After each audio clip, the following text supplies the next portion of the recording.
মাঝে মাঝে জানেন তো, সবথেকে গা ছমছমে গল্পগুলো কিন্তু লুকিয়ে থাকে একদম অপ্রত্যাশিত জায়গায়। যেমন ধরুন, একটা অটো জেনারেটেড ট্রান্সক্রিপ্টের হিজিবিজি লেখার ভেতরে। চলুন তো আজ এই অদ্ভুত টেক্সটটাকেই কাটাছেঁড়া করে দেখা যাক এর ভেতর থেকে কি গল্প বেরিয়ে আসে।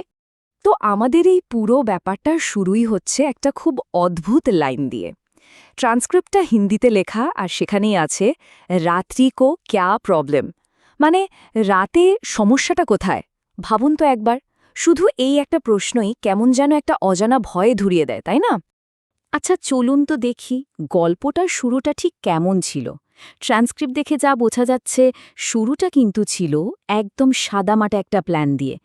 কিন্তু যেটা প্রথমে খুব সাধারণ মনে হচ্ছিল, সেটাই যে পরে গিয়ে এমন একটা ভয়ঙ্কর দিকে মোড় নেবে, কে জানত? গল্পের শুরুটা হয় খুব সহজ একটা কথা দিয়ে, দাদা হোটেল ভিউ পয়েন্ট চলো, মানে একটা সাধারণ ট্রিপ, চেনা একটা জায়গা। কিন্তু আপাতদৃষ্টিতে এত নিরীহ একটা কথার আড়ালে যে এত বড় একটা ভয়ঙ্কর অভিজ্ঞতা লুকিয়ে থাকতে পারে, সেটা কেই বা ভাবতে পারে বলুন। তো এখান থেকেই গল্পের চাকা গোড়াতে শুরু করে। কিন্তু দিনের আলো যত কমে আসতে থাকল, পরিস্থিতিও কেমন যেন পাল্টে যেতে শুরু করল। ট্রান্সক্রিপ্টের এই লাইনটা খেয়াল করুন, সারারাত দিন গেল আর ভালো লাগছে না, মানে দিনের সব মজা সব আনন্দ যেন এক ঝটকায় উধাও। রাত নামছে আর তার সাথে সাথে মনে হচ্ছে কিছু একটা ঠিক নেই, একটা অদ্ভুত অস্বস্তি।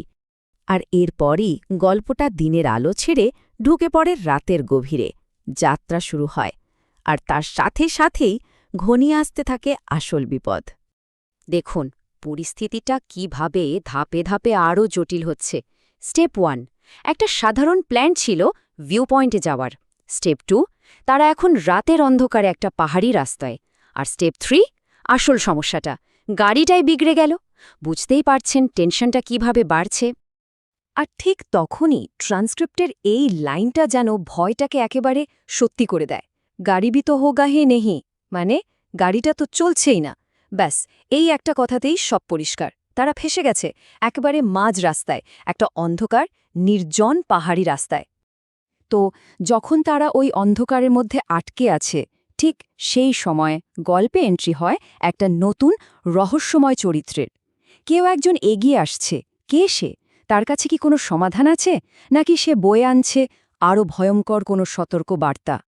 একেবারে অন্ধকারের ভেতর থেকে একটা ছায়ামূর্তি বেরিয়ে আসে, একজন চৌকিদার। ভাবুন তো, ওই নির্জন জায়গায় একজন পাহারাদারের উপস্থিতি, ব্যাপারটা কেমন যেন আরও রহস্যময় হয়ে উঠল। ট্রান্সক্রিপ্টের এই জায়গাটা কিন্তু খুব জরুরি। এখানে লেখা আছে চৌকিদার কোঠা বলতে বলতে, মানে চৌকিদারটা কিছু বলতে বলতে, কিন্তু সে কি বলছিল সেটা আর স্পষ্ট নয়। কথাগুলো যেন শেষ হওয়ার আগেই মিলিয়ে গেল। আর এখানেই রহস্যটা আরও গভীর হচ্ছে। আর এখানেই তো আসল প্রশ্নটা, ওই চৌকিদারটা ঠিক কি নিয়ে সাবধান করতে চাইছিল? তার ওই অসমাপ্ত কথার পেছনে ঠিক কোন ভয়টা লুকিয়েছিল? আচ্ছা, এবার আমরা চলে এসেছি গল্পের একদম শেষ পর্যায়ে, সবচেয়ে বিভ্রান্তিকর আর গা ছমছমে অংশে। চলুন ট্রান্সক্রিপ্টের এই ভাঙা ভাঙা শব্দগুলো দিয়ে বোঝার চেষ্টা করি সেই ভয়াল মুহূর্তে ঠিক কী ঘটেছিল। সবকিছু শুরু হয় শুধু একটা শব্দ দিয়ে, ধীরে ধীরে। শুধু এই একটা কথাই যেন বলে দেয় সামনে ভয়ঙ্কর কিছু একটা আসতে চলেছে। এরপরই তাদের সামনে ভেসে ওঠে একটা অস্পষ্ট অদ্ভুত দৃশ্য। সত্যি বলতে কি, ট্রান্সক্রিপ্টটা এতটাই হিজিবিজি যে ঠিক কি ঘটেছিল তা বোঝার উপায় নেই। কিন্তু একটা জিনিস পরিষ্কার, তারা এমন কিছুর মুখোমুখি হয়েছিল যা মোটেই স্বাভাবিক ছিল না।